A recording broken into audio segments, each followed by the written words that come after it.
ریحام خان کو عمران خان پر رحم نہ آیا۔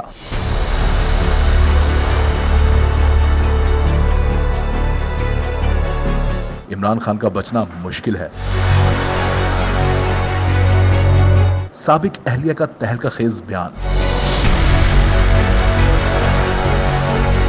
دوست دوست نہ رہا، پیار پیار نہ رہا۔ جی بالکل ایسا ہی سابق وزیر اعظم اور چیئرمین تحریک انصاف عمران خان کے ساتھ ان دنوں ہوتا نظر آ رہا ہے۔ ایک جانب تحریک انصاف کے کھلاڑی آئے روز پارٹی کو چھوڑ کر الگ ہو رہے ہیں تو دوسری جانب عمران خان کے کچھ بہت ہی اپنے ان کے خلاف بغاوت پر اتر آئے ہیں۔ حال ہی میں چیئرمین تحریک انصاف کی سابقہ اہلیہ ریحام خان نے ایک انٹرویو کے دوران عمران خان کو شدید تنقید کا نشانہ بنایا۔ ریحام خان کا کہنا ہے کہ عمران خان کا احتساب شروع ہو چکا ہے، انہوں نے جو پنگا لیا ہے اس سے بچنا مشکل ہی نہیں ناممکن ہے۔ سابقہ اہلیہ نے کہا کہ جو شخص اپنے مفاد کے لیے دوسروں کو استعمال کر کے چھوڑ دیتا ہے تو اگر لوگ ایسے شخص کا ساتھ چھوڑ دیں تو اس میں کوئی حیرت کی بات نہیں۔ ہوا کے جھونکے سے تحریک انصاف میں آنے والے لوگ ہی ہوا کے جھونکے سے پارٹی کو الوداع کہہ گئے۔ ریحام خان نے دعویٰ کرتے ہوئے کہا کہ عمران خان کی سیاست کا مستقبل اب نظر نہیں آتا۔